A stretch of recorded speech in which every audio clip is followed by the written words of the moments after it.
Vrabel and Dan Campbell to Germany because they like to probably drink beer. I guess so. I could see both of those guys with a stein full of warm beer in Germany.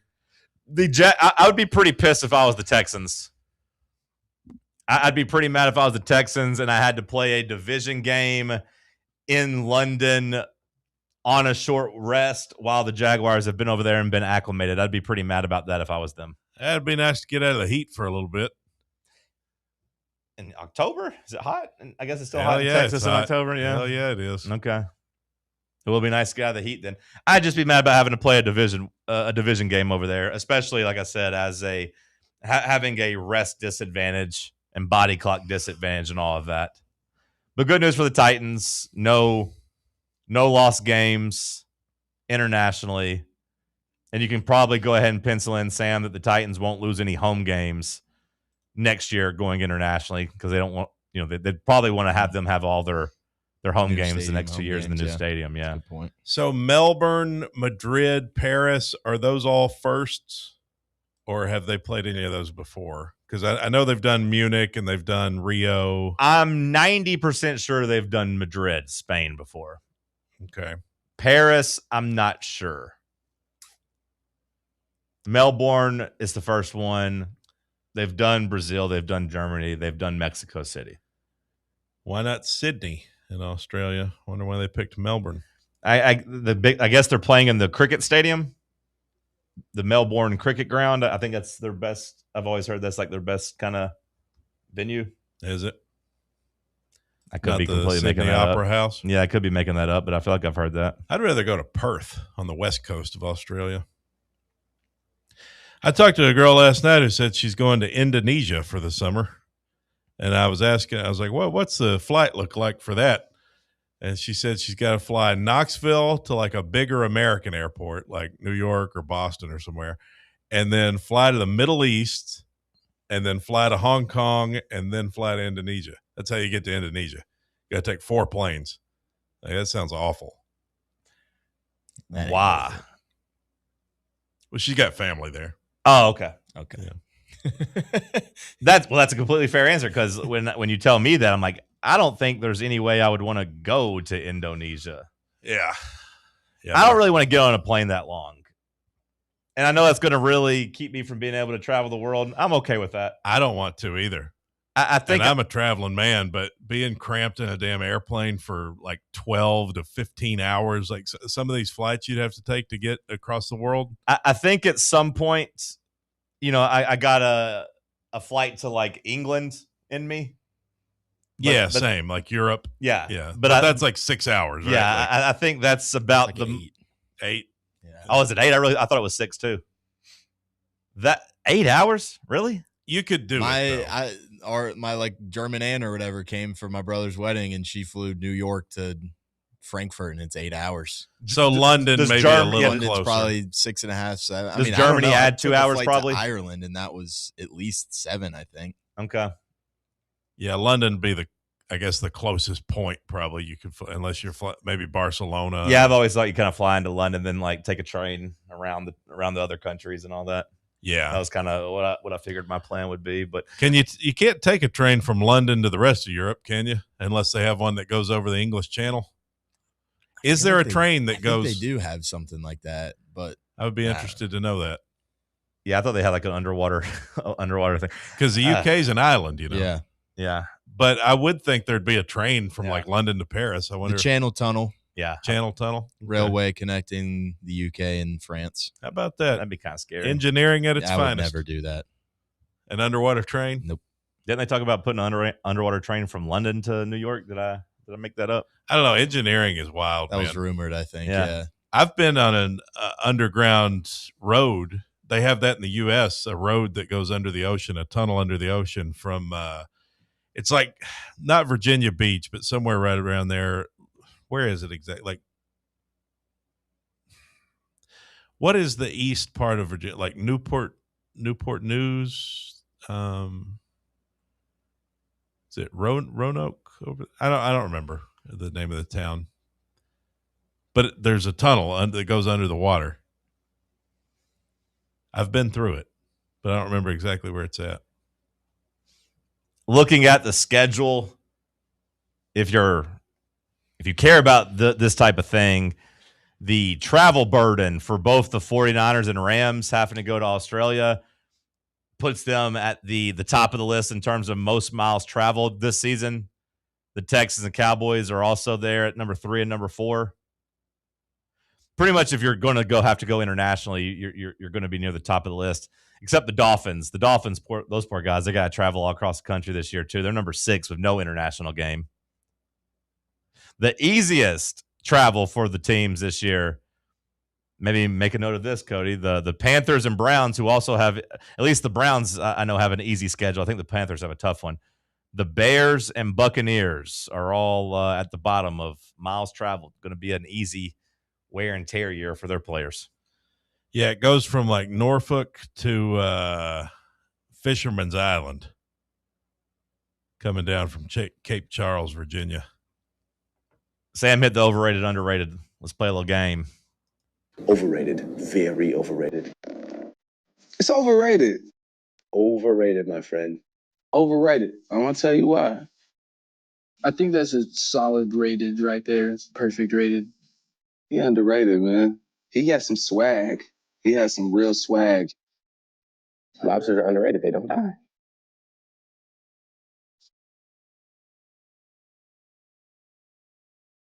How can I screw this one up today?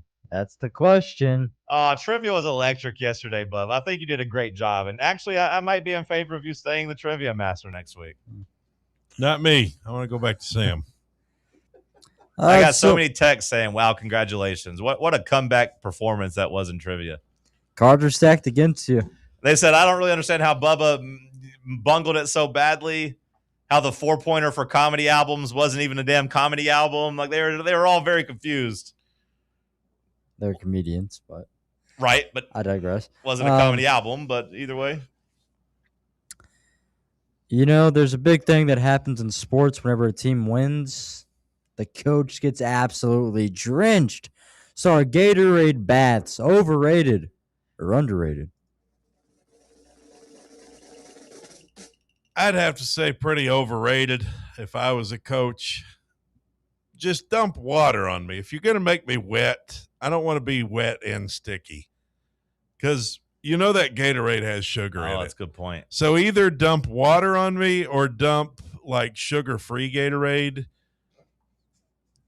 I mean, I'm okay with getting wet, but I don't want to be wet and sticky. That's where I draw the line. Is it sticky? It's a gross feeling. You ever spill Coca-Cola on yourself? Yeah. And it ruins your day. Yeah. Doesn't it? Like, you win a championship for the first time and you got to ask your players if that was sugar-free or not. Yeah. Yeah. I'd be mad. I'd be angry. Well, the thing is, it usually happens after a win. So I don't know how mad you'd be after a big win. You'd probably be like, oh, okay, this is fine. But it is an interesting point I haven't really considered. I always just think about how cold it probably is. What if we made that the losing, like the punishment? Like you shouldn't really get wet for winning. I think like if you lose the Super Bowl, it's like, all right, the entire team has to get soaked.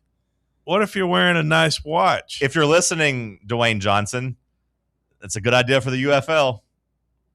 Punishments for losing. Well, you could ruin your phone. I mean, the thing with the phone now, people carrying their phone around, you can't even push a guy in the pool anymore.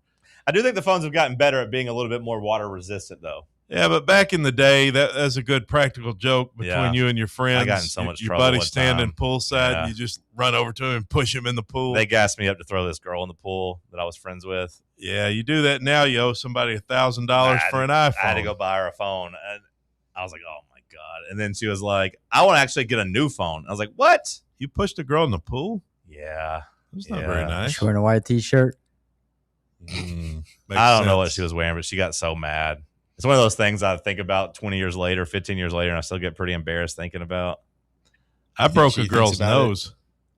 No, she'd remember. Do you think she gets near the edge of the pool and she's like, man, I can't stand the John? She turns around and looks for him. No, she would remember, and we had kind of been romantically involved at one point. So, when she thinks about me, she probably thinks about me pushing her in the pool, but she's like, I got a new phone out of it, sucker. I had to go buy her a new phone. I pushed the girl off the diving board one time, and she broke her nose on the side of the pool. Yeah. You get shame. You laugh when you think about it. I feel shame. Yeah, I feel bad. She's still in the hospital. This was last month. No, I was like 5. I was like 5 years old. It was an accident, I think. I don't really remember it. I just remember there's a lot of blood. I want a coach that just takes it. I hate how the coaches try to run away from it. I want a coach just to turn around and just and let him just dump the water all over his chest. That's what Mike Vrabel did. And say, I'm a champion. This is what I want. Give it to me. Come on. Bring the water here. I hate the reporters that are right there when it happens. They get their viral moment, though. It's good for them. OMG, they just broke my laptop. Now I can't do work. Hopefully this gets 100,000 likes.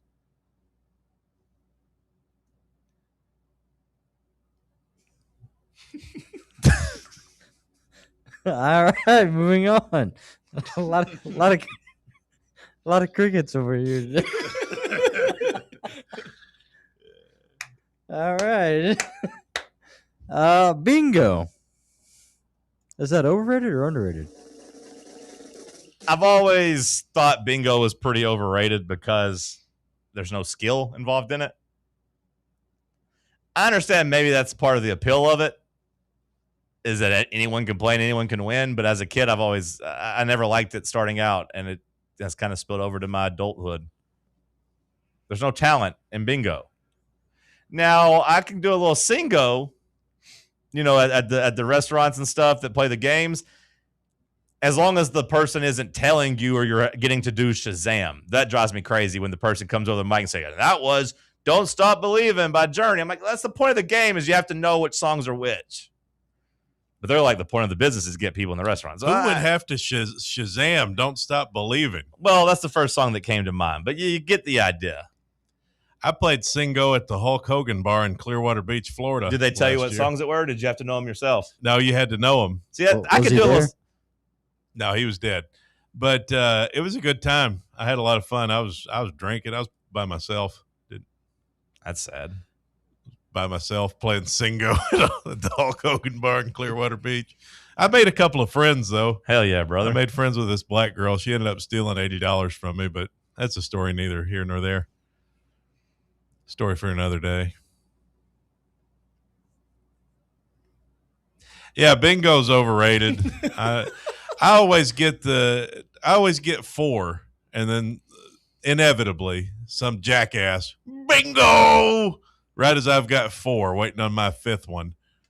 Some jackass gets his full row. That's how it always goes. I always got 4, or I'll have multiple 4. I'll have like 4 across, 4 diagonal, 4 straight down. Just need one. Please play Hey Ya by Outcast and I'll get to win. Please. Okay, but think about the target audience here. What, nursing homes? Yeah. I'm sure they have a great time playing bingo. It's always fun, though, when somebody gets caught. It's like, nope, this wasn't actually bingo. You're wrong. The game continues. Some poor 91-year-old woman. I thought I had bingo. What do you mean it's not bingo? Oh, speaking of bingo. Now, back in 1937, there was a man named Jim. And he used to put my legs over my shoulders. Now, I will say. Okay, Ethel, it's time for bed. The dog, bingo. He was a good boy. He was underrated. The game, overrated. B-I-N-G-O. That song's pretty good.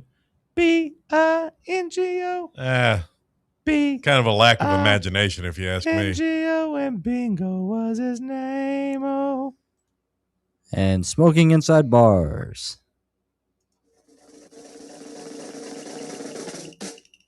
Underrated. I hate walking into a bar and it being filled with smoke. I love it. That's what a bar should be. I smoked cigarettes in a bar on Saturday. Watch out, everybody. We got a real badass over here. That's right. Last call on the other side. Stick with us.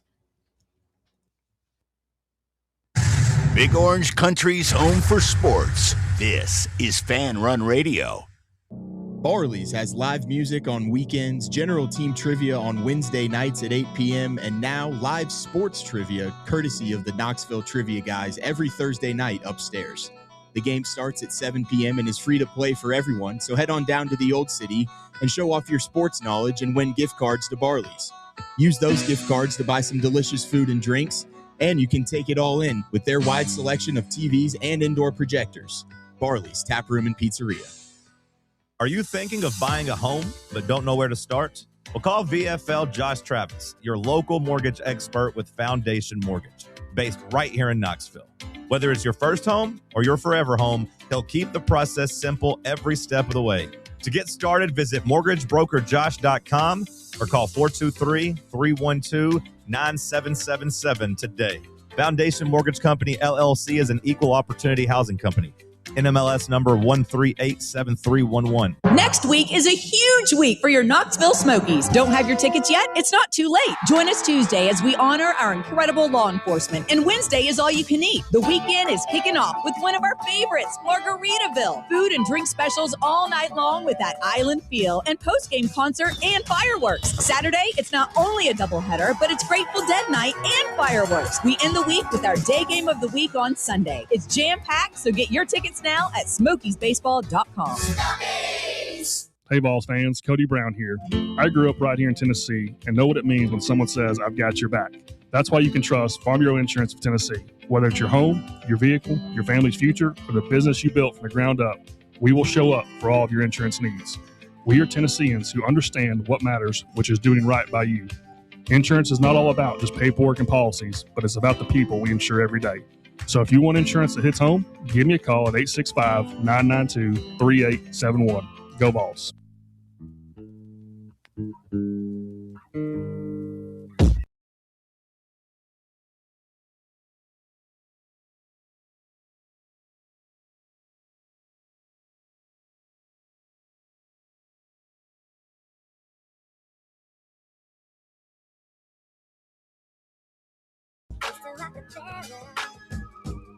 Last call here on the program.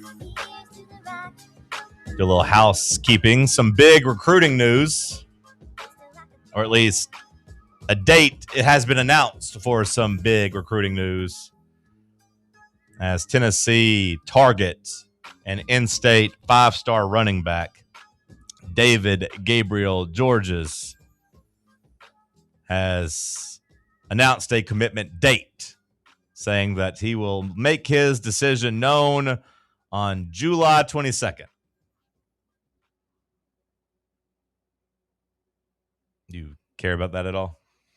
That you have a date now? Well, no, I don't, because I'm not an Ohio State fan. You're going to drive me crazy with that. That's where he's going. The whole damn staff went down there and seen him. Do you think they'd send the whole damn staff to see him if they felt like they had him locked up, though? No. What a strange date. He already knows where he's going if he's saying if he's committing on July 22nd. Unless that's like his birthday or something. Yeah, it's a random Wednesday in July. Like, I don't know if it's his mom's birthday or his birthday or if it has a date special to him. I don't know. You would think, though, if you're saying, like, hey, I'm making this decision public on this day, that you probably have your decision made. You think maybe that's the time, like, his football season starts at Baylor? Like, maybe true, yeah. Maybe he, like, needs to, like, practice would start around that time. Committed before his senior season starts. I would say that's about the time they'd get started. That could make sense. And he just wants to have it settled before he goes into his senior year. It just feels like a weird date to be like, you know what, I'm committing here. If you say a weird date like that, I just feel like you already know where you're going. I'd say you're probably right. I would say he probably does know where he's going. It's just given those staffs the last, like, 2 months for the last push to the finish line. If you can find an extra $1 million, I'll change my mind. There's no wrong answer between – there's really no wrong answer between Ohio State, Tennessee, Georgia, and Ole Miss. I would say – Ole Miss would be a distant fourth for me, but Ohio State, Tennessee, or Georgia, you're going to make a lot of money. You're going to win some football games. You're going to play in cool stadiums. Like, I wouldn't go to Ole Miss under any circumstances. If I was guessing, though, Sam, I would say like he's trying to get it done before like his football season starts. Right. I'm just thinking about those coaches down there talking about Eddie George and Ezekiel Elliott. You think Arthur Smith can recruit pitch that guy, though? Oh, he's our OC now, right? Yeah. Oh, yeah. He can't give a recruiting pitch. Hey, you ever hear of Eddie George's son? No, I haven't actually. Well, shoot. That's my only comparison I got. And look, I got to say, I'm a huge Titans fan, but like, I don't know if paint dry than probably have a conversation with Arthur Smith, I feel like. Well, that too. But I was going to say, I don't know if Eddie George would get me necessarily fired up to come to that school. I mean, he was a really good college player and he had a good NFL career, but like he wasn't necessarily the most dynamic running back. It was a whole lot of 4-yard runs. You could show him the highlights of Zeke running wild on Alabama. Now Zeke, on the other hand, yeah, that's a little bit different. And I feel like with DGG size at like 6 foot 220, that does give Ezekiel Elliott vibes to me. I don't know if that's actually what Zeke was listed at or what he was at, but who would you be pointing to post Zeke though? Yeah, but you could say the same thing about Tennessee. I mean, Dylan Sampson had a good college career, but like, are you set? I mean, Quinshaw Junkins in the NFL was pretty good last year. Now, whether or not, Travion Henderson too. Yeah, Ole Miss they had two guys on the same team. I just think my sell with Tennessee would be like, dude, we're churning out 1,000-yard rushers with like 3-star guys that we're just finding in the middle. You ever hear of Jalen Wright? Yeah, but like none of these guys were, the running back in that class is like, hey, we're gonna get a 3-star to 1,000 yards. You're gonna go crazy in our system. Yeah, it just depends because I always come back to. I still think these big time prospects, their goal number one. The thing they care the most about is the NFL. Like NIL second, winning championships, doing all that's probably third. Maybe for some people 2 and 3 flip. But like I do think every high 4-star, every 5-star, their main focus is still how do I get to the NFL and how do I be good in the NFL? And like Cody said, Ohio State being able to point to 2 guys from last year's team or 2 years ago's team, that's a pretty good selling point. Now Sampson has made the NFL. Dylan Wright, Jalen Wright did make the NFL. You have still put guys there, but they haven't necessarily performed yet. I think you simply offer them a bigger bag of money than the other place is offering. Hey, you love Tennessee. You love the state of Tennessee, right? How about you stay here in the state? How about straight cash, homie? Yeah. We ain't even got to put it in a McDonald's bag anymore. July 22nd, though, you'll have your answer on DDG. Bubba, sorry, we ran out of time to get to what we missed. So, ironically, we missed you. You get it? It's ironic. We're missing the segment that tells us what we missed. So we're missing it twice, kind of. That'll do it for us. Everybody have a good Wednesday. The Tony Basilio Show coming up next, right here